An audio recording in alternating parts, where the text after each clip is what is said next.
Siddhartha college అంటే ప్రతిష్టాత్మకమైనటువంటి విద్యాసంస్థ విజయవాడ నగరంలో. విద్యా సంస్థలు అనాలి. సిద్ధార్థ మొగలరాజుపురంలో ప్రధానమైనటువంటి కాలేజీ. ఆ తర్వాత చూసుకుంటే మెడికల్ కాలేజీ అటుమూల ఉంది. ఏది సిద్ధార్థ ఇప్పుడు ఏదైతే ఎన్టీఆర్ హెల్త్ యూనివర్సిటీ ఉందో దానికి అనుకునే కాలేజీ. ఇంకో పక్కన వచ్చేటప్పటికి ఇంజనీరింగ్ కాలేజీ, అట్లాగే లా కాలేజీ, మహిళా కళాశాల అన్నున్నాయి సిద్ధార్థ విద్యా సంస్థలు. వాస్తవంగా సిద్ధార్థ విద్యా సంస్థలు అంటే ప్రతిష్టాత్మకమైనటువంటి విద్యా సంస్థలు అన్నటువంటిది దేశవ్యాప్తంగా ఉన్నటువంటి పేరు. బట్ దాని పరువుని ఇప్పటికి తీసిపడేశారు. Medical college పరువుని తీసిపడేశారు. తాజాగా ఓ వ్యూహం ప్రకారం విజయవాడలోని ప్రభుత్వ సిద్ధార్థ వైద్య కళాశాలలో మాస్ కాపీయింగ్కి తెరలేపారు. కళాశాలలో పనిచేసే వాళ్ళతో పలువురు విద్యార్థులు కొమ్మక్కై చూచిరాతకు సిద్ధమయ్యారు. ఈ నేపథ్యంలో బుధవారం 3, శనివారం మరో 2 అడ్డంగా పట్టుబడ్డారు. తొలి ఘటన తర్వాత పరీక్షలు ఇతర విభాగాల్లో పనిచేసే 5 సిబ్బందిని మార్చినప్పటికీ మళ్లీ మరో 2 విద్యార్థులు అదే తరహాలో పట్టుబడ్డం గమనార్హం. వీళ్ళలో విద్యార్థిని దగ్గర నోట్బుక్, మరో విద్యార్థి దగ్గర ఏకంగా సెల్ ఫోన్ దొరకడం విశేషం.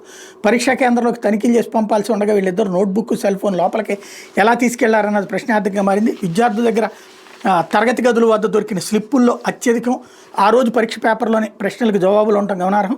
వర్సిటీ నుంచి ఆన్లైన్లో వచ్చిన ప్రశ్నాపత్రంలో ఉన్న 2, 5, 10 మార్కులు ప్రశ్నలకు తగ్గట్టు జవాబులతో ఉన్న స్లిప్పులు విద్యార్థుల దగ్గర కనిపించినాయి. ప్రాథమిక విచారణ వెలుగు చూసిన విషయాలు విస్మయం కలిగిస్తున్నాయి. తనిఖీ బృందాలకు దొరికిన వారే కాకుండా దొరకని వాళ్ళు ఎందరో ఉన్నారు.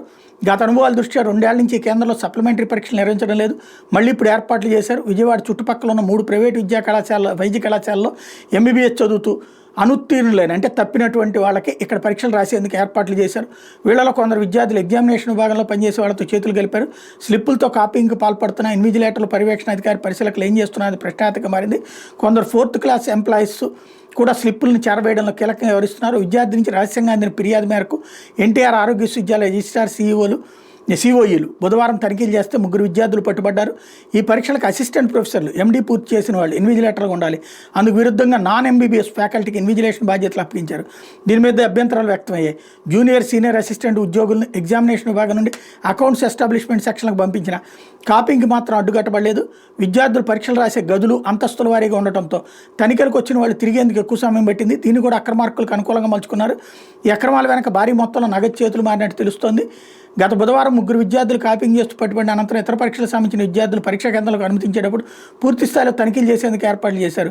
ఈ నేపథ్యంలో విద్యార్థులను అవమానిస్తున్నారన్న ప్రచారాన్ని తెరపైకి తెచ్చారు. దీంతో సిబ్బంది మెతగ్గా వ్యవహరించారు. దీన్ని అనుకూలంగా తీసుకుని పలువురు విద్యార్థులు పెట్టిరేగిపోయారు.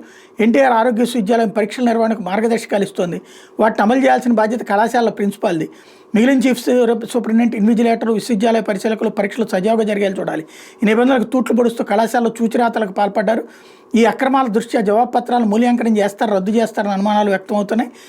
దీని మీద బాధ్యుల మీద చర్యలు తీసుకుంటామంటూ BVL Narasimha incharge vice chancellor NTR ఆరోగ్య విశ్వవిద్యాలయానికి సంబంధించినటువంటి వెర్షన్ కూడా హైలైట్ చేద్దాం. నిన్నటిదాకా ఆంధ్రజ్యోతి రాసుకొచ్చింది, ఇప్పుడు ఈనాడు రాసుకొచ్చింది. కాకపోతే ఓవరాల్గా సిద్ధార్థ కాలేజీ పరువు అయితే నెట్ట నిలువున రోడ్డును పడేశారు.